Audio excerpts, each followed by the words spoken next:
All right, everyone, grab your mugs and let's dive deep into the world of afternoon tea. Sounds delicious. I know, right? We've got two really neat sources today. One's all about the history and the etiquette. The custom. The customs, right. And then the other one is like a global perspective. Interesting. It is. So let's imagine we're all sitting in a cozy armchair. Okay. And we've got these little kleine cups. And the aroma of fresh tea is just filling the air. Yeah.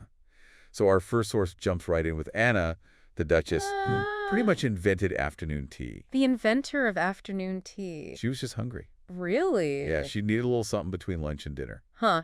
It's amazing how. Can you believe that? Like a whole cultural phenomenon. I know. Was born from a hunger pang. A little snack turned into a huge tradition. And then it turned into these super fancy gatherings for all the British elites. It became a whole social thing. Right. You know, you've got to remember that was Victorian England. Oh, right.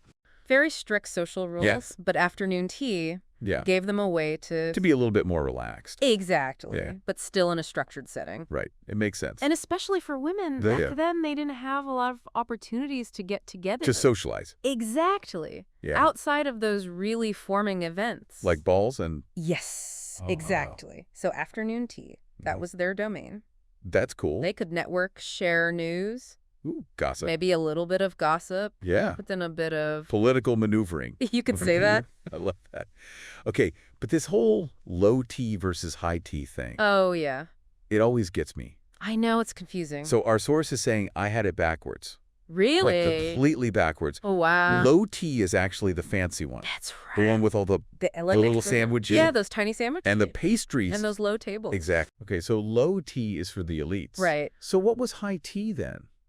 High tea was more of a... Like for the working class. Yeah, for the everyday person. Yeah. Remember how we were talking about the Industrial Revolution? Yeah. People were working long hours. Right, and they needed... a proper meal. Yeah.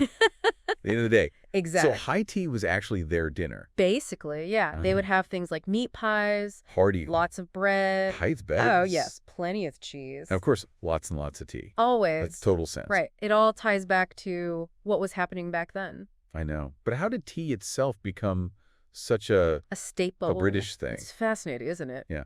Like our other source was saying, yes. Brits drink an average of 3.5 cups per day. Per day? Yeah. That's a lot of tea. That's dedication. I know. And what's really interesting is that tea's influence goes way beyond Britain. Like a global phenomenon. Exactly. It's been adopted by so many cultures. Like the Japanese tea ceremony? Yes, a beautiful tradition. Right. Or in Morocco? Oh, in Morocco they serve mint tea? Yeah, with tons of hospitality. It's a sign of welcoming. So each culture has kind of taken tea and made it their own. Yeah. It's amazing. It really is. So why tea, though? What do you mean? Like, out of all the drinks in the world. That's a good question. Why has tea resonated with so many cultures? Well, so many centuries. Yeah. Like, what is it about tea? I think maybe it's the versatility. You can have it hot. Plain, to wake you, to help you relax. Yeah. Or maybe it's the ritual of it. The sharing, the connection. Yeah. You prepare and serve tea to someone. It's a very special thing. It really is. I never really thought about it that way. It's easy to take it for granted. This deep dive has been amazing. I agree. I feel like I've learned so much. Me too. It's not just about the drink itself. No. It's about the rituals, the history, the social connections. And how it all connects us. Yeah. It's really fascinating. It is. So what about you? What's your experience with tea? Or any other ritual that's special to you? I guess I never really... Have you ever thought about the meaning behind the thing that you do every day? Wow, that's a great question. Something to think about, isn't it? Yeah. Food for thought. I'll definitely be pondering that one. Me too. Thanks for joining me on this deep dive. It was my pleasure. Until next time. Cheers to that.